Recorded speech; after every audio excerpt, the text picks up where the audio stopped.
శిలువ సువార్త అనే ఆధ్యాత్మిక కార్యక్రమానికి ప్రభు నామములో మిమ్మల్ని అందరినీ ప్రేమతో ఆహ్వానిస్తున్నాం. సిస్టర్ సుల్తాన్ నవీన్ గారు చెప్తున్న వాక్యము మీ అందరికీ దీవెనకరంగా ఆశీర్వాదకరంగా ఉందని మేము ప్రార్థిస్తున్నాం. మీ యొక్క అభిప్రాయాలు సలహాలు యూట్యూబ్ లింక్ ద్వారా మాకు తెలియపరచగలరు.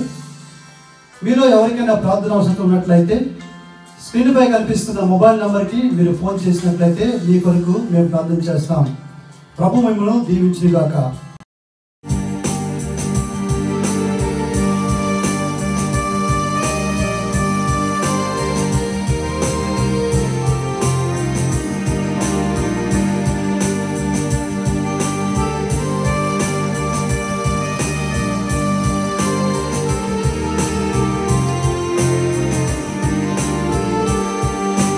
నీ నీతిలో నీవు నన్ను చూడాలని, నీ కృపలో నేను దాగాలని. నీ నీతిలో నీవు నన్ను చూడాలని,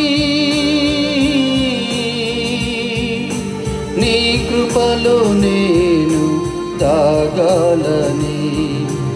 ఒకసారి నన్ను చూడవా ప్రభు, నీ చేతి నీడలో నన్ను దాచవా. ఒకసారి నన్ను చూడవా ప్రభు,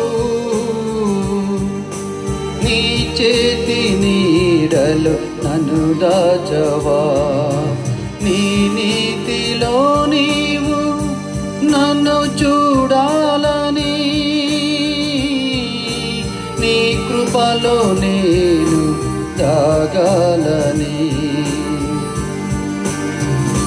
నీ కన్నులలో నా కన్నులై, నీ ప్రేమలో నేనొక దారనై. నీ కన్నులలో నా కన్నులై, నీ ప్రేమలో నేనొక దారనై. నీ కన్నీటిలో చిరుజల్లునై, నీ పాదములనే నే తాకనా. నీ కన్నీటిలో చిరుజల్లునై, నీ పాదములనే నే తాకనా. నీ పాదములనే నే తాకనా. నీ నీతిలో నీవు నన్ను చూడాలని, నీ కృపలో నేను దాగాలని. ఒకసారి నన్ను చూడవా ప్రభు, నీ చేతి నీడలు నన్ను దాచవా. ఒకసారి నన్ను చూడవా ప్రభు, నీ చేతి నీడలు నన్ను దాచవా. నీ నీతిలో నీవు నన్ను చూడాలని, నీ కృపలో నేను దాగాలని. పువ్వు విరసి గాలి వీచిన పరిమళం వెదజల్లిన.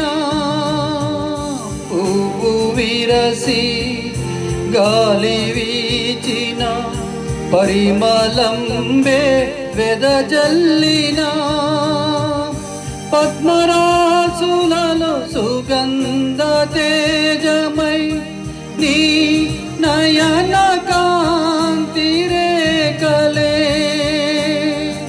పద్మరాసులలో సుగంధ తేజమై, నీ నయన కాంతి రేఖలే.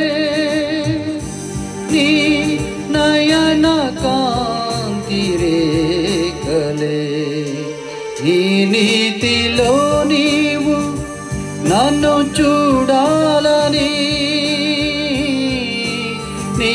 కృపలో నేను తాగాలని, నీ నీతిలో నీవు నన్ను చూడాలని, నీ కృపలో నేను దాగాలని. ఒకసారి నన్ను చూడవా ప్రభు, నీ చేతి నీడలో నన్ను దాచవా. ఒకసారి నన్ను చూడవా ప్రభు, నీ చేతి నీడలో నన్ను దాచవా. నీ చేతి నీడలో నన్ను దాచవా.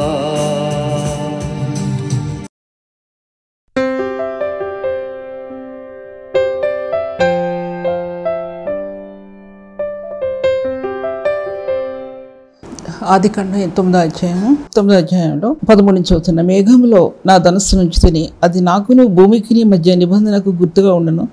భూమిపైకి నేను మేఘమును రప్పించినప్పుడు ఆ ధనస్సు మేఘములో కనబడను. అప్పుడు నాకును మీకును సమస్త జీవరాశులకును మధ్య నేను నా నిబంధన జ్ఞాపకం చేసుకుందను కనుక సమస్త శరీరాలను నాశనం చేయటకు అలాగ నా ప్రవాహముగా నీళ్లు రావు. దేవుడు నోవహుతో చేసిన నిబంధన అనే విషయాన్ని మీరు అనుకోవచ్చు. పూర్వకాలంలో ఆదికాండంలో పాత నిబంధనలో జరిగిన విషయాలు ఇప్పుడు చెప్తున్నానేమో అనుకోవచ్చు. కానీ పాత నిబంధనలో జరిగిన విషయాలు క్రీస్తు శిలువకు ఛాయా ప్రతిబింబం. నూతన నిబంధనలో ఉన్నటువంటి శిలువ ప్రత్యక్ష స్వరూపం. ఈ రెండింటి మధ్య కలయిక విశ్వాసుల జీవితంలో ఆత్మిక కలయిక. పాత నిబంధన పునాదుల్లో వేయబడినటువంటి ఆయన మార్గాలు నూతన నిబంధనలో ప్రత్యక్షపరచబడింది. ఆదికాండంలో ఉన్నటువంటి యెహోవా దేవుడు నూతన నిబంధనలో క్రీస్తు ప్రభు ఆయన మహిమా స్వరూపిగా ఆయన ప్రత్యక్షపరచబడ్డాడు అనే సత్యం ఈ మధ్యలో మాట్లాడుతుంటున్నాను. దీని వాక్య భాగాల్లో చూసినట్లయితే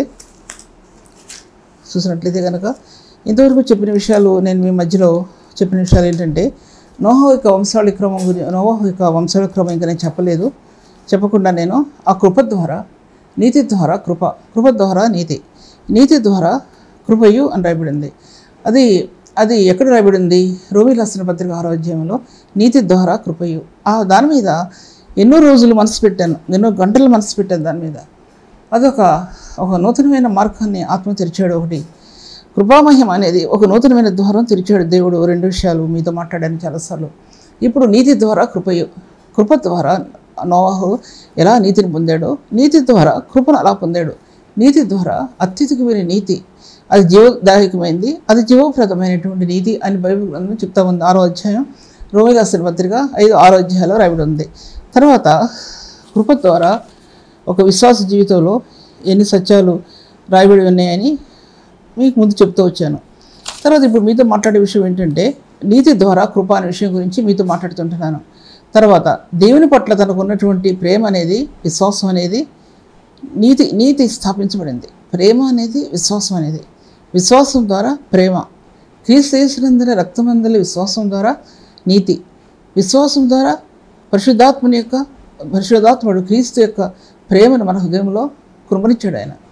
అది పరిశుద్ధాత్మ ద్వారా కృమరించబడినటువంటి పరిశుద్ధమైన ప్రేమది. అది దేంతో సరిపోల్చగలిగేది కాదు అనేది నా ఆత్మకి దేవుడు చాలాసార్లు చాలా విషయాలు బయలుపరిచాడు. దేంతో పోల్చుకున్నా అది తగ్గడం లేదు. ఈ కుటుంబ వ్యవస్థలో చూసుకున్నా అది తగ్గడం లేదు. కుటుంబంలో భర్తకి భార్యకి మధ్య చూసినా ఆ ప్రేమ, దానికి మించిన ప్రేమ కనబడటం లేదు. పిల్లల మధ్య చూసినా ఆ ప్రేమ అంతకుమించిన ప్రేమ కనబడటం లేదు. నాకు అర్థమైనటువంటి విషయం. ఎందుకంటే ఈ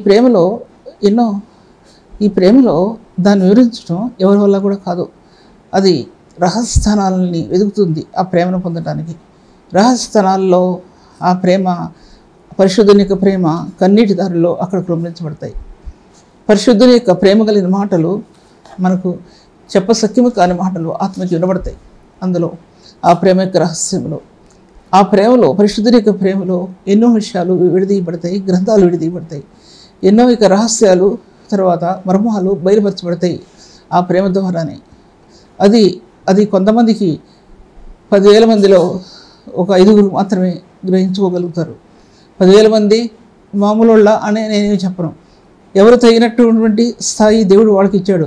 కొంతమందికి అతీతమైన స్థాయి ఇచ్చాడు దేవుని ప్రేమలో. దానిలో ఏవి కూడా నిలబడలేవు అనే విషయం ప్రభు మాట్లాడిన విషయం అది.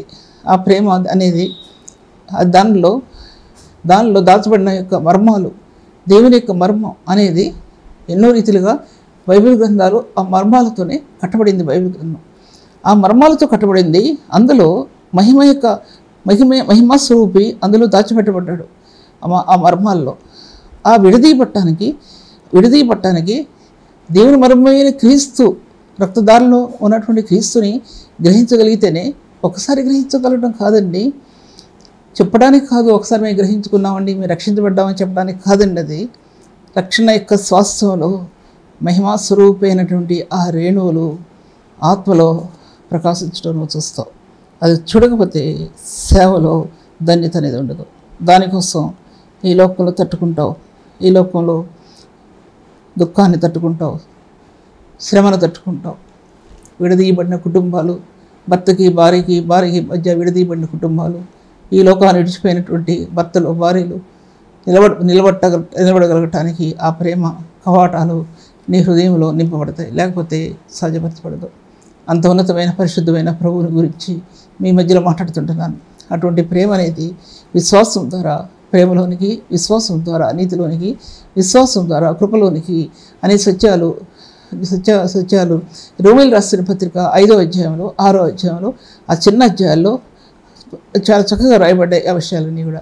ఇవన్నీ ఎందుకులే అనుకుంటారు చాలామంది చదివి, ఏముందిలే దీంట్లో అనుకుంటారు. కానీ నీ కవాటాల్లో, హృదయ కవాటాల్లో దాచబడి ఉన్న ప్రేమను నువ్వు ఎరిగితే, కలవరి ప్రేమను దాచుకుంటే హృదయంలో అవి అర్థమవుతాయి, లేదా అర్థం అవుతాయి అనే విషయం మీతో మాట్లాడుతుంటాను. తర్వాత లోకం మీద నేరస్థాపన చేశాడు అని చెప్పాను నేను. నీతి ద్వారా కృప అనే విషయాన్ని నేను మీతో మాట్లాడుతుంటున్నాను. నిబంధన గుర్తుగా ఆ బలిపీఠాన్ని తను సిద్ధం చేసిన తర్వాత అక్కడ ఒక కొత్త యుగం అనేది ప్రారంభం. ఇంతకుముందు చెప్పాను, ఇది దాని కంటిన్యూషన్ చెప్తున్నాను. ప్రపంచంలో ఒక కొత్త యుగం ప్రారంభమైంది, కొత్త ప్రపంచం ప్రారంభమైంది, ఒక కొత్త యుగం ప్రారంభమైంది. అందులో దేవుని నీతి అనేది స్థాపించబడింది. ఆ యుగంలో ఆదికాండంలో స్థాపించబడలేదా? స్థాపించబడింది. కానీ రెండవసారి ప్రపంచాన్ని దేవుడు పునరుద్ధరించినప్పుడు అందులో ఒక నూతనమైన మార్గాలు తెరవబడ్డాయి. దేవుని నీతి విశ్వాసమూలమైన నీతి అనేది స్థాపించబడింది. నీతి ద్వారా దేవుని కృప అనేది అందులో దాచిపెట్టబడ్డాయి అనే విషయం నేను మీతో మాట్లాడుతుంటున్నాను. దేవుని వాక్య భాగాలు చూసినట్లయితే విశ్వాసం కానీ, నీతి కానీ, కృప కానీ, ప్రేమ కానీ, ఇవన్నీ ఎన్నో డైమెన్షన్స్ అంటే ప్రకాశించే పరలోక మహిమ యొక్క అవి కణజాలం అనేది ఎందుకు మీకు మాట్లాడి ఉపయోగిస్తున్న కణం, ఒక జీవకణం, ఆత్మలో ఒక జీవకణం ప్రకాశిస్తుంది. ఆత్మలో ఒక పరిశుద్ధమైన మహిమ కలిగిన కణం దానికి భాష నాకు తెలియదు కాబట్టి కణం అనే విషయాన్ని మాట్లాడుతున్నా. దాంట్లో విశ్వాసం అనేది, నీతి అనేది, ప్రేమ అనేది, ఇవన్నీ కూడా డైమెన్షన్స్ అంటే అవి ఒక వజ్రం ఉందనుకోండి, దాంట్లో ఎన్నో డైమెన్షన్స్ అంటారు. దాంట్లో అవి తెలుగులో మాట ఏమంటారు దాన్ని, చిత్రీకరణ, లేకపోతే అందులో కోణాలు, ప్రకాశించే కోణాలు దాంట్లో ఉంటాయి. అలాగే విశ్వాసము, ప్రేమ, కృప, ఇవన్నీ కూడా డైమెన్షన్స్. అవి ఒక ఆత్మలో ప్రభు అందులో నివసించి ఉన్నాడనే దానికి అవి ప్రకాశించే డైమెన్షన్స్ అవి హృదయంలో. అది నోవహు గురించి మాట్లాడుతూ ఈ విషయాలు చెప్తున్నాను. నోవహు ఓడలో ఉన్నటువంటి నోవహు ఆ ఓడంతట్లో కూడా చూస్తానికి చితిసారం చేయబడిన ఉడ్డుతో చేయబడిన ఓడే అది చాలా పెద్దదని ఒక చరిత్రకారులు రాశారు. దాని వయస్సు 9,97,000 స్క్వేర్ ఫీట్ అని రాశారు. అన్నీ కూడా మనం చూసుకుంటే 2 రకాలుగా రాశారు. పూర్వకాలం ఉన్నటువంటి వాళ్ళు ఒక విధంగా రాశారు, ఇప్పుడు లేటెస్ట్ బైబిల్ సిద్ధాంత పండితులు మరొక రకంగా రాశారు, కొంచెం తేడాతో రాశారు. ఈ విధంగా చెప్పబడింది. దాంట్లో దానికి వయసు 97,000 స్క్వేర్ ఫీట్ అని రాయబడింది. అందమైంది, చాలా ప్యాలెస్ లాంటిది అని రాయబడింది. నోహకి ఒక ప్యాలెస్ లాగా ఇచ్చాడు దేవుడు అది అనిపడింది. పరలోక సంబంధమైన ప్యాలెస్ అని నేనంటున్నాను. అందులో విశ్వాసము, నీతి, కృప అనేది, దయా, కనికరం అనేవి అందులో చెక్కబడ్డే డైమెన్షన్స్. ఆ డైమెన్షన్లో ప్రభు మహిమను చూశాడు ఆయన. ఆ డైమెన్షన్స్లో ప్రభు మహిమను చూశాడు. తన ఆత్మలో చెక్కబడినటువంటి డైమెన్షన్స్లో దేవుని మహిమను మనం చూస్తాం, లేదా చూడలేం. ఒక వ్యక్తి ప్రేమ లేకపోతే ఆ డైమెన్షన్ అక్కడ ఉండదు, అంటే ఆ యొక్క కోణం అందులో ఉండదు, ఆ యొక్క చెక్కినటువంటి కోణం అందులో ఉండదు. ఆ ప్రేమ కోసం ఆయన మన జీవితాన్ని చెక్కుతాడు చాలాసార్లు. ఎలా చెక్కుతాడండి? అటువంటి పరలోక సంబంధమైన కోణం మన హృదయంలో ఉండాలంటే మన జీవితాన్ని చెక్కుతాడండి. ఎలా చెక్కుతాడు అంటే ఆ బాధని భరించలేనిగా చెక్కుతాడు ఆయన. ఎందుకంటే ఆయన స్థానాన్ని అందులో ఏర్పరచుకోవడానికి, ఆ ప్రేమను అందులో ఏర్పరచుకోవడానికి, ఆ ప్రేమలో ఆ కృప ద్వారాలు తెరవటానికి అందులో ఆయన ఏర్పరచుకుంటాడనే విషయం మీ మధ్యలో నేను మాట్లాడుతుంటున్నాను. దాంట్లో చాలా పెద్ద ఓడ అనేది, పెద్ద ఓడ అని చెప్పాను. దాంట్లో ఒక రైటర్ రాస్తూ అన్నాడు, దాంట్లో ప్యాలెస్ అని చెప్పాను కదా. తర్వాత అది చితిసార మరణతో చేయబడింది అని కూడా మనకు తెలుసు అందరూ కూడా. ఇప్పుడు అది అరారాత్ కొండ మీద ఉన్నప్పుడు టర్కీ దగ్గరటువంటి అని దేశంలో అక్కడ కొండ మీద అది ఉందని ఇప్పటికి కూడా చీకిపోయినా సరే, అంటే దాని రూపం కూడా మారలేదని మనం చదివాం చాలాసార్లు ఆ ఓడ గురించి. ఈ ఓడ ప్రపంచానికి షిప్ యార్డ్స్ అనేవి ఓపెన్ చేయడానికి మూలమైంది. అప్పటి వరకు షిప్ యార్డ్స్ అనేవి లేవు. చెప్పాలంటే ఆ జ్ఞానం లేదు ప్రజల్లో. సముద్రాలే చిన్న చిన్న సముద్రాలు. అప్పుడు నోహ సమయానికి ముందు భూమిలో నుంచి ఆవిరి పైన తడిపేది. పరలోకం నుంచి పైనుంచి వర్షం భూమి మీదకి రాలేదు. దాంట్లో ఏంటి నదులు మాత్రమే ఉన్నాయి. సముద్రాలు చిన్న చిన్న సముద్రాలు ఉన్నాయి అప్పుడు నోహ కాలానికి ముందు. అటువంటివి ఆ సమయంలో అటువంటివి ఉన్నాయి. తర్వాత దీంట్లో ఈ ఓడలు అనేవి లేవు అనేది నేను అనుకుంటున్నాను. మరి మరొకరి సంగతి నాకు తెలియదు. ఓడల మాట ఎక్కడ కూడా బయటికి రాలేదు. ప్రపంచం కట్టబడేది జ్ఞానం అభిరుచితో వచ్చింది. నోహ కుమారుల ద్వారా జ్ఞానం ఎటువంటి జ్ఞానం అభిరుచిందంటే, ఒకటి ట్రేడ్ అనే కానీ, లేకపోతే షిప్ యార్డ్స్ కానీ, షిప్స్ ద్వారా జరిగేటటువంటి వర్తక వ్యాపారం కానీ, అటువంటి ప్రపంచవ్యాప్తిగా ఇవి మొదలు పెట్టబడ్డాయి. నోహ సంతానం అనేది యాఫెత్ సముద్ర తీరాన్ని నివసించుతూ బహు విస్తారంగా సంతానం అభివృద్ధి చెందిందని బైబిల్ గ్రంథంలో రాయబడి ఉంది. యాఫెత్ ద్వారా అని రాయబడి ఉంది. తర్వాత ఈ విధంగా ఈ ముగ్గురు కుమారుల గురించి నేను మీతో చెప్తూ వస్తున్నాను. కానాను శపించబడ్డాడు, వాడై తన సహోదరులకు కానాను దాసుడవును అని రాయబడింది. హాముకు 4 కుమారుల్లో మొట్టమొదటివాడో మూడోవాడో నాకు తెలియదు, కానీ హాముకి ఆ కుమారుల్లో ఒక కుమారుడు కానాను కుమారుడు. తను చేసిన తప్పిదం బైబిల్ గ్రంథంలో రాయబడి ఉంది. కాబట్టి అతడు కానాను వంశం శపించబడింది అని రాయబడి ఉంది బైబిల్ గ్రంథంలో. ఈ వంశావళి క్రమాలు చదవడానికి ఇష్టం ఉండదు, వినడానికి కూడా ఇష్టం ఉండదు. కానీ పెద్ద వాళ్ళు చదివి దానిలో ఉన్న జ్ఞానాన్ని గ్రహించుకోగలిగారు.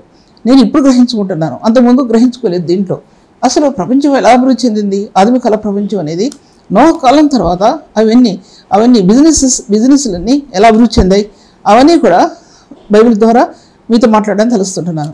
తర్వాత హాముకి 4 కుమారుల్లో ఫస్ట్ మరి కూష్, ఇథియోపియాలకు మూల పురుషుడు అతను. ఇథియోపియాలు అంటే ఆఫ్రికా దేశానికి సంబంధించిన వాళ్ళు ఒక తెగ అతను. కూష్ అతని గురించి కనానుకు వచ్చినట్టు శాపం ఈ అందరికి కూడా రాలా. చెప్పాలంటే కానానులో 7 జాతుల వారు నాశనం చేయబడ్డారు. అబ్రహాం వాగ్దానం చేసి అన్నాడు, ఆయన రాచున్న పొయ్యి అగ్ని రాచుండగా అతను గాఢ నిద్ర కలిగినప్పుడు అక్కడ ఆదికాండం అధ్యాయంలో దాంట్లో రాయబడి ఉంది. ఆదికాండం 19 అధ్యాయంలో 18 అధ్యాయంలో రాయబడి ఉంది. ఏమని రాయబడిందంటే 20 అధ్యాయాలను చూసుకున్న తర్వాత నేను ఇప్పుడు చూడలేదు అది. దాంట్లో దేవుడు కనానీయుల్ని 7 జాతుల వారిని కూడా శపించి ఆ కనాన్ని ఇశ్రాయేలుకి వాగ్దానం చేశాడు. దేవుడు కానానికి ఇశ్రాయేలుకి వాగ్దానం చేసినట్లు మనం చూడగలం. దాంట్లో చూసినట్లయితే కనుక దీంట్లో కూషు ఇథియోపియాలకి మూల పురుషుడు దాంట్లో. తర్వాత ఆ కానాన్ను శపించబడినట్లు మిగతా జాతులు హాము సంతానం మిగతా వారు శపించబడలేదు. తర్వాత మిజ్రాం అది ఈజిప్షియన్స్కి అతను మూలమతను. అందుకోసం ఈ మూల పురుషుడు ఏమని రాయబడిందంటే, ఈజిప్షియన్స్లో ఐగుప్తు దేశం మొదలుకొని రాయబడింది కదా. అబ్రహాం ఇచ్చిన వాగ్దానం యూఫ్రటీస్ నది మొదలుకొని ఐగుప్తు దేశం వరకు. వాక్యం చూస్తే బాగుంటుంది. ఆదికాండం 15వ అధ్యాయంలో 18 వచ్చిన ఆదిని అందే యెహోవా ఐగుప్తు నది మొదలుకొని గొప్ప నది అయిన యూఫ్రటీస్ నది వరకు ఆ దేశం అనగా కినీయులను గనీజీయులను అని తర్వాత చదువుకోండి నిబంధన చేశాడు ఆయన. ఆదిన మందే ఐగుప్తు దేశం నది మొదలుకొని గొప్ప నది అయిన యూఫ్రటీస్ నది వరకు అన్నాడు ఆయన. దాంట్లో దాంట్లో వీళ్ళు మిజ్రాం అనే దాంట్లో ఈజిప్షియన్స్ దాంట్లో మూలమైపోయారు. దాంట్లో తర్వాత ఈ దీంట్లో 15 అధ్యాయంలో ప్రభు వాగ్దానం చేసినట్లు అబ్రహాం తర్వాత ఇస్సాకు తర్వాత యాకోబు తర్వాత ఏసేపు తర్వాత ఏసేపు ద్వారా ఐగుప్తు దేశంలో గొప్ప మార్గం తెరవబడింది. అందులో నైల్ నది పక్కన ఎన్నో దేశాలు 12 దేశాలు లేకపోతే 14 దేశాలు ఆక్యుపై ఉన్నాయని చెప్పి అందులో గతించినటువంటి దాంట్లో చెప్పాను, పేర్లు కూడా చెప్పాను. కానీ ఇప్పుడు ఆ పేర్లు కూడా చెప్పలేదు నేను, కొన్ని మాత్రమే తెలుసు నాకు. ఆ దేశాలు ఈ యొక్క నైల్ నదిలో ఉన్నటువంటి పంట నీటితో ఆ దేశాలన్నీ కూడా ఆశ్రయించబడ్డాయి. ఎంత మంచి పంట పండేవి, మంచినీరు అది దేశాల్లో పంట బహుగా అభివృద్ధి చెందింది. అంటే ఆ దేశాలన్నీ కూడా శరీరీతిగా ఎంతో అభివృద్ధి చెందాయి. ఆ దేశాల్లో సువార్త ప్రకటించబడింది.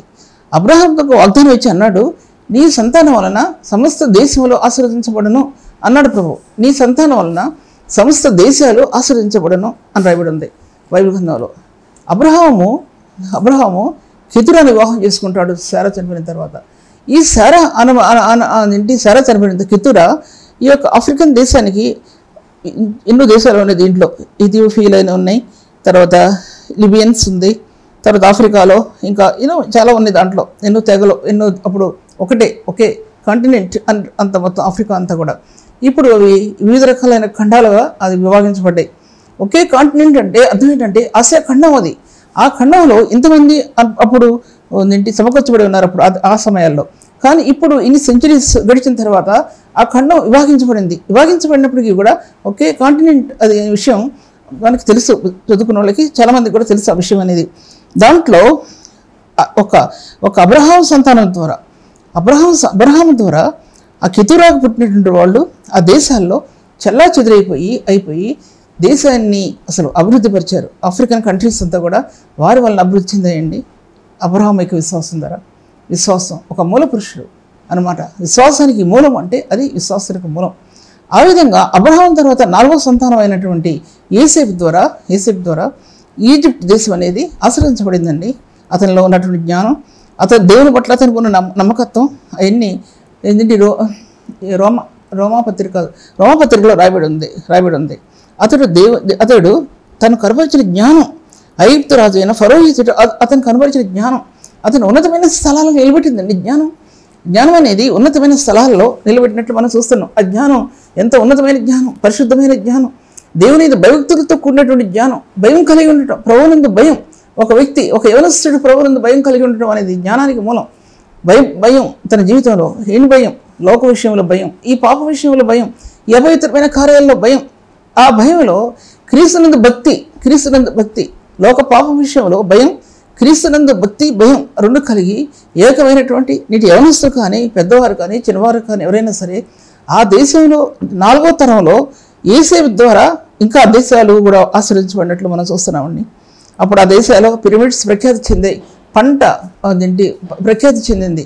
నైల్ నది చుట్టూ ఉన్న దేశాలు కూడా చిన్న చిన్న దేశాలన్నీ కూడా ఆఫ్రికన్ కంట్రీస్ అన్నీ కూడా ప్రఖ్యాతి చెందాయి. కారణం ఏంటంటే దేవుని బిడ్డల యొక్క జీవిత విధానంలో కలిగిన స్థానాలు చాలా విలువైన స్థానాలండి. నీ జీవితంలో ప్రభువును కలిగిన నీ స్థానం నీ సంఘ వ్యవస్థలో, నీ కుటుంబంలో ఉన్నతమైన పరిధిలో నిలబడుతుందనే విషయం అర్థం చేసుకోగలుగుతున్నారా? ఎవరైనా ప్రభు సన్నిధిలో తగ్గించుకున్న హృదయం యొక్క జీవితం, తగ్గించుకున్న వారి యొక్క ప్రభావం క్రీస్తు మహిమను కనబడుతుందని తెలుసా? ఎవరైతే ఏ హృదయం అయితే దేవుని సన్నిధిలో నిలబడుతుందో క్రీస్తు యేసు యొక్క ప్రభావ మహిమతో హృదయం ప్రకాశిస్తుందని తెలుసా? ఏ వ్యక్తి అయితే హృదయం తగ్గించుకుంటారో అందులో ఆయన హెబ్రీయుల దేవుని మహిమ యొక్క స్వరూపి అని ఆత్మకి బయలుపరచబడుతుందనే విషయం ఆత్మకు అర్థమవుతుందా? తగ్గింపు విధానంలో మనం ఎన్నోసార్లు మన సహనాన్ని కోల్పోతాం. ఏంటిలే అనుకుంటాం, ఇతరుల్ని ఏంటిలే అని తిరస్కరిస్తాం. ఎందుకు పనికిరాని వారుగా ఇతన్ని చూసి అవతల పడేస్తాం ఒక వ్యక్తిని. కారణం ఏంటంటే ఈ యుగ సంబంధమైన దేవత ఈ అపవిత్రత నీ జీవితంలోని నాశనం చేసి ఇతరుల యొక్క పరిశుద్ధ జీవితాలను కూడా నాశనం చేయడానికి నీ ఇందు నిలబడిందనే సంగతి ఒకసారి జ్ఞాపకం చేసుకోవాలి. ఒక వ్యక్తిని తిరస్కరించడం అంటే, ఒక పరిశుద్ధిని తిరస్కరించడం అంటే అర్థం ఏంటంటే ఈ లోక సంబంధమైన అపవిత్రమైన కార్యాలు నీళ్ళు చోటు చేసుకుని అహంకారం అనేది చోటు చేసుకుని పరిశుద్ధిని తృఢీకరించగలిగి ఆ స్థానం నీ హృదయంలో ఉందని మాత్రం జ్ఞాపకం చేసుకోవాలి. కానీ తగ్గింపు జీవితంలో ఉన్నటువంటి ఆ మార్గాలు ఎన్నోసార్లు తగ్గింపు జీవితంలో మన యొక్క అహము భావం తీసేయబడుతుంది. మన యొక్క ఘనత నీచకంగా నీచకరంగా మారుతుంది. ఎంతోసారి తగ్గించుకుని మనం ఏంట్లే అనుకున్నటువంటి పరిస్థితులు కూడా దేవుడు అటువంటి వారిని జ్ఞాపకం చేసుకుని యేసేపుని ఎలా ఉన్నతమైన స్థలాల్లో పెట్టాడో అటువంటి ఉన్నతమైన స్థలాల్లో పెడతాడనే విషయాన్ని నేను మీ మధ్యలో మాట్లాడుతుంటున్నాను. ఇన్ని డైమెన్షన్స్ ఒక హృదయంలో, ఒక పరిశుద్ధుని హృదయంలో ఇన్ని డైమెన్షన్స్ చెక్కబడతాయండి. అవి చెక్కబడినప్పుడు అవి క్రీస్తు సిలువకి అవి మార్గదర్శిగా కనబడతాయి. క్రీస్తు సిలువకి అట్రాక్టివ్గా కనబడతాయి. క్రీస్తు యొక్క శిలువానుభవంలో అవి ప్రకాశిస్తాయనే విషయం ఎంతమంది తెలుసు. అవి రూపాంతర అనుభవం అండి. రూపాంతర అనుభవం క్రీస్తు మహిమ యొక్క గుణగణాలు, దైవత్వం యొక్క గుణగణాలు రూపాంతర అనుభవంగా నీ ఆత్మలో ఆ మార్గాలు తెరవబడతాయని ఎంతమంది తెలుసండి. లేకపోతే ఈ పరిశుద్ధమైన సేవను చేయడానికి ఎంతమంది ముందు రాగలరండి? ఎంతమంది ముందు రాగలరు? శ్రమను భరించాలి, కష్టాన్ని భరించాలి, ఎంత వేదన భరించాలి, సూటిపూటి మాటలు భరించాలి. పెద్ద వీళ్ళనే సేవ చేసేది అంటారు. ఏంటి వీళ్ళకి ఏమొచ్చిందంటారు. కానీ హృదయాంతరంగంలో దాచబడి ఉన్న ఈ ధననిధిని ఎలా దాచుకోగలుగుతామండి? ఎలా దాచుకోగలుగుతాం? కనుక ఈ విషయాన్ని నేను మీతో మాట్లాడుతుంటున్నాను. నోహ 3 కుమారుల గురించో ఒక కుమారుడు గురించి మీతో చెప్తూ వచ్చాను. అదేంటి కూషు ఇథియోపియాలకు అక్కడ ఇథియోపియాటువంటి రాణి కందాక్రీ కింద అక్కడ కొత్త నిబంధనలో ప్రభువుని ఒక కుషి స్త్రీ అనుకోండి, ఆమె ప్రభువుని ఎదుగుతూ ప్రభు అంటాడు కూషు దేశపు రాణి ఆ జ్ఞానాన్ని వెతికి భూదిగంతాల్లో చుట్టూ వచ్చిందని చెప్పాడండి ప్రభు ఆ స్త్రీ గురించి. ఆ దేశాల్లో నుంచి వచ్చినటువంటి ఆ స్త్రీ ఈ స్త్రీ దాంట్లో నుంచి వచ్చిన ఒక స్త్రీ. దీని కందాక్రియ కింద బైబిల్లో అపోస్తల కార్యాల్లో ఉంది. దాంట్లో ఆమె గురించి రాయబడి ఉంది. దాంట్లో కూషు దేశ స్త్రీ గురించి రాయబడి ఉంది. 6 నెలలు పట్టిందండి సొలొమోను దర్శించడానికి. గుర్రాల మీద రథాల మీద వచ్చినా సరే 6 నెలలు ఆ దేశాన్ని విడిచిపెట్టి సొలొమోను యొక్క జ్ఞానం వినటానికి ఆమె అక్కడికి వచ్చినట్లు చూడగలం. ఎటువంటి అంటది, నేను ఇన్ని దానికంటే నేను నాకు చెప్పిన దానికంటే మరి ఎక్కువగా నిన్ను సూచన వెంటనే నేను కనుగొన్నాను అంటాడు. అప్పుడు ఆమెను గురించి ప్రభు మాట్లాడతాడు లూకాసు సువార్తలో 22వ అధ్యాయంలోనూ. మరి ఎక్కడ మాట్లాడతాడు దాంట్లో ఆ కూషు స్త్రీ గురించి. ఎటువంటి జ్ఞానం మీ మీద తీర్పు పొంది ఆమె మీ మీద తీర్పుగా ఉంటుందని చెప్పాడండి ప్రభు కూషు స్త్రీ గురించి. అంటే హామ సంతానంలో నుంచి శపించబడినటువంటి కానాను 7 జాతులు శపించబడినప్పటికీ మిగతా సంతానం అనేది దేశాలుగా విభాగించబడి ఆస్వాదించబడినట్లుగా మనం చూస్తాం అన్నమాట అని చెప్తున్నాను మీకు నేను. తర్వాత కానాను 7 జాతులండి. పూట్ అని రాయబడి ఉంది. దాంట్లో లిబియన్స్, తర్వాత కొంతమంది దాంట్లో నుంచి బయలుదేరారు. కానా నుంచి 7 జాతుల కానాను వంశీయులు వారు శపించబడ్డారు అని చూపించబడింది. తర్వాత వాక్య భాగాలు చూసినట్లయితే కనుక నోహ కుమారుల గురించి షేము, హాము, యఫేతు గురించి మనం చదవలే ఎంత చెప్పలేదు కదా. నేను కొన్ని మాత్రమే చెప్పాను నేను అంతకుముందు. వారు యాఫెతు సంతానం అనేది సముద్ర తీరమందలి ఇసుక ఎలా ఉందో అలా విస్తరించారండి వాళ్ళు. సముద్ర తీరాలు ఉన్నట్టు కంట్రీస్ ఎన్నో ఉన్నాయి. అవి ఒక్కొక్క కంట్రీ గురించి చెప్పలేను నేను. అంత కొన్ని తెలిసినా సరే ఇది ఇప్పుడు సాధ్యపరచబడదు. యాఫెతు కుమారుల్లో గోమెర్, మాదై, యావాన్, తోబాల్, మెషెక్, తీరస్ అనేవారు ఆదికాండం 10వ అధ్యాయంలో 2-3 వచనాల్లో రాయబడి ఉన్నాయి. ఎవరని రాయబడి అంటే మాదై, గోమెర్, మాదై, యావాన్, తోబాల్, మెషెక్, తీరస్ అనేవారు ఆదికాండం 10వ అధ్యాయం 2-3 వచనాలు రాయబడి ఉంది. వీరు సముద్ర తీరమందు ఉండిన జనములు. వీరు ఎంతో వ్యాపించారంటే అంత విధంగా వ్యాపించారు. అది ఆదికాండం 10వ అధ్యాయం 5వ వచనం రాయబడింది. యాఫెతుని గురించి ఏం రాయబడిందంటే దేవుడు యాఫెతును విశాలపరచును అని రాయబడిందండి. 19 శతాబ్దాలు గతించిన తర్వాత ఈ ప్రొఫెసీ ఎలా నెరవేర్చబడింది అనేది ఒక బుక్లో చదివానండి నేను. ఇది నేను సొంతంగా మాట్లాడట్లేదు, కానీ 19 శతాబ్దాలు గతించిన తర్వాత ఈ ప్రొఫెసీ అనేది యాఫెతు గురించి ఎలా నెరవేర్చబడింది అని నేను మీతో మాట్లాడుతుంటున్నాను. దీంట్లో 2 రకాలైన వారు బయటకు వచ్చారు. ఏంటంటే హ్యామిటైట్స్, తర్వాత ఇంకోళ్ళు సెమిటైట్స్, హెమైట్స్ అని రాయబడిందండి. ఆ ప్రొనౌన్సియేషన్ సరిగ్గా చెప్తున్నా లేదో, కానీ దాంట్లో హెమైట్స్ నైల్ వ్యాలీ దగ్గర వాళ్ళు రూల్ చేశారు. ఇప్పుడు మీకు నైల్ వ్యాలీ గురించి, ఇప్పుడు నది గురించి మీకు చెప్పాను. ఇప్పుడు నేను దాంట్లో 12 లేక 14 దేశాలు చుట్టుకుని ఉన్నాయి ఆ నైల్ నది పక్క చుట్టూ. ఈ నైల్ నదిలోనే మోషేని 3 నెలల పిల్లని తీసుకెళ్ళి దాంట్లో బాక్స్లో పెట్టారండి నైల్ నది. ఈ నైల్ నది ఎక్కడుందో అనేది ఇంకో దాంట్లో చెప్తాను మీకు నేను. తర్వాత ఈ హెమిటైట్స్ కానీ తర్వాత సెమిటైట్స్ కానీ ఇద్దరు కూడా ఈ వంశాల క్రమం నుంచి వచ్చారు. ఎక్కడి నుంచి? జాఫెత్ నుంచి వచ్చారు. తర్వాత వీరు ఆఫ్రికా ఖండంలో మిళితమైపోయి ఉన్నారు. వాళ్ళు ఎవరంటే వీరు గ్రూప్ ఆఫ్ పీపుల్, వీరు డిసెండెంట్స్ ఆఫ్ ఆఫ్రికా. దీంట్లో ఆఫ్రికా ఖండంలో వాళ్ళు అసోసియేట్ అయిపోయి ఉన్నారంటే దాంట్లో కలిసిపోయి ఉన్నారన్నమాట అర్థం. నార్త్ ఆఫ్రికాలో, ఈజిప్ట్లో, లిబియా, ఈస్ట్ ఆఫ్రికాలో, మెసపటోనియా అండ్ సొమాలియా అనే ప్రదేశాలు రెండు చాలా ప్రాముఖ్యంగా ఎంచబడ్డాయి. అంటే ఈ దేశాలు ఎలా వ్యాపించాయి అని చెప్పడంలో నీ విపులీకరించకపోయినా కొన్ని కొటేషన్స్ మాత్రమే మీకు ఇస్తుంటున్నాను, అర్థం చేసుకోవాలి. వీళ్ళు హామ సంతానం డిసెండెంట్స్ వీళ్ళు ఈ ఖండంలో ఉన్నటువంటి హెమిటైట్స్ కానీ తర్వాత ఈ రెండు సెమిటైట్స్ కానీ ఇద్దరు కూడా వీళ్ళతో అసోసియేట్ అయిపోయారంటే వీరితో మింగిల్ అయిపోయారు, కలిసిపోయారు, ఆఫ్రికన్స్తో కలిసిపోయారు. వీళ్ళు ఈ దేశాలు విస్తరించడంలో ఈ యొక్క సంతానం ఎలా విస్తరించింది? నోవ సంతానం అంటే అధికమైన రీతిగా సముద్ర తీరం మంది ఇసుక వలె విస్తరించిపోయి ఉన్నారా. నార్త్ ఆఫ్రికాలో ఈజిప్ట్, లిబియా, తర్వాత ఈస్ట్ ఆఫ్రికాలో ఇథోపియా అండ్ సొమాలియా. తర్వాత క్రీస్తుకు పూర్వం 538వ శతాబ్దంలో సైరస్ అంటే కొరెష్ ఈ జాఫెత్ వంశం డిసెండెంట్. ఈ జాఫెత్ వంశావళి క్రమంలో డిసెండెంట్ అంటే వంశావళి క్రమంలో దాని నుంచి వచ్చినటువంటి వాడు ఎవరంటే కొరెష్. ఎంతవరకు లేదో చూడండి. కొరెష్ జాఫెత్ వంశావళి క్రమంలో నుంచి వచ్చినటువంటి డిసెండెంట్, వంశావళి క్రమంలో వచ్చినటువంటి వ్యక్తి. 538 సంవత్సరాలకి క్రీస్తుకు ముందు 530 సంవత్సరాలకు పూర్వం జరిగిన విషయం ఇది.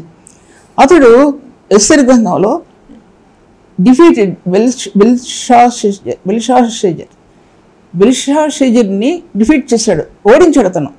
ఓడించే రాజ్యాన్ని ఆ సామ్రాజ్యాన్ని తన స్వాధీనంలో తీసుకున్నాడు. నెబుకద్నెజరు నుంచి బెల్షాషెజరు అక్కడి నుంచి ఈ సైరస్ ఈ రాజ్యాన్ని తన స్వాధీనంలో చేసుకున్నాడు. డారిష్ తర్వాత ఈ కొరెష్, డారిష్, ఈ కొరెష్ అని సైరస్ అంటే కొరెష్ ఇద్దరు కూడా సమకాలీకులు, అంటే కజిన్స్. వీళ్ళిద్దరు కూడా ఒకే తల్లికి పుట్టినవారు కాదు, కానీ వేరు వేరు తల్లులకు పుట్టినటువంటి వారు. వీళ్ళిద్దరు కజిన్స్ అని రాయబడిన ఇద్దరు కూడా. ఈ యొక్క కొరెష్లో దేవుని వాక్యం ఎలా ప్రకటించబడింది, కొరెష్ దేవుని భయభక్తులతో ఎలా జీవించగలిగాడు, అది యెషయా గ్రంథంలో నా ప్రియుడు అని చెప్పాడు. కొరెష్ గురించి ఆ పరిశుద్ధ సామ్రాజ్యంలో ఏ విధంగా వీళ్ళు భయభక్తులు కలిగి జీవించారు, దేవుని భయభక్తులు కలిగి జీవించారు. కొరెష్ దేవుని మందిరాన్ని కట్టడానికి ఎజ్రా టైంలో దేవుని మందిరాన్ని ప్రకారాలు నిలపడానికి ఎలా ఆజ్ఞాపించాడు కొరెష్. సైరస్ ఏంటి కొరెష్ చెప్పినది ఏమనగా అని రాయబడి, దాంట్లో ఆజ్ఞాపించినది ఏమనగా అంటే రాయబడి ఉంది. కొరెష్ అంటే సైరస్ అనమాట. దాంట్లో చదివితే ఎటువంటి భయభక్తులు కలిగిన జీవితము యెషయా చెప్తున్నాడు కొరెష్ గురించి. మరి అధ్యాయం నాకు జ్ఞాపకం లేదు, 48, 47, 48, 49, 40లోనే 44లోనే ఉందో దాంట్లో కొరెష్ని గురించి ఇలా చెప్తున్నాడు ప్రభు. ఇది నా ప్రియుడు, నా చిత్తమంతా కూడా ఆయన ద్వారా నెరవేర్చుకుంటాను అన్నాడు ప్రభు. అలాగే దేవుని మందిరం కట్టడానికి ఒక అన్ని రాజు ద్వారా దేవుని మందిరం నిర్మించబడిందని ప్రపంచవ్యాప్తిగా దేవుడు ఆ యొక్క అదేంటి జాఫెత్ సంతానం, ఇంకా నేను షేమ్లోకి వెళ్ళలేదు, ఈ జాఫెత్ సంతానం ద్వారా ప్రపంచం యొక్క నిర్మాణం, ప్రపంచంలో దేవుని యొక్క మార్గాలు తెరబట్టడానికి, దేవుని యొక్క మందిరం కట్టబట్టడానికి వాళ్ళు రాజులుగా చేశాడండి. వారి తల్లులు ఎటువంటి తల్లులు ఒక గ్రంథంలో రాయబడి ఉంది. ఏమో రాయబడి ఉందంటే ఈ సైరస్ తల్లి ఎస్తేరు అని రాయబడి ఉందండి. బైబిల్ ఎక్కడ రాయబడలేదు, మరొక ఏ రిఫరెన్స్ బైబిల్లో రాయబడలేదు, ఒకే ఒక రిఫరెన్స్ బైబిల్లో రాయబడి ఉందండి. మరి కాలాలు ఏ కాలాలో నేను అన్ని కౌంట్ చేయలేదు, కానీ చెప్పడానికి భయపడుతున్నాను. దాంట్లో రాయబడి ఏంటంటే ఆ తల్లి కొరెష్ యొక్క తల్లి ఎస్తేరు అని రాయబడింది. ఎస్తేరు రాజమందిరంలోకి వచ్చిందండి.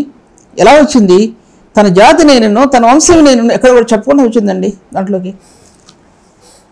ఈ వాక్యాన్ని నెక్స్ట్ క్లాస్లో వివరిస్తాను, సమయం అయిపోయింది కాబట్టి. ఇదే వాక్యాన్ని మొదలు పెడతాను. ప్రభు దీవించును.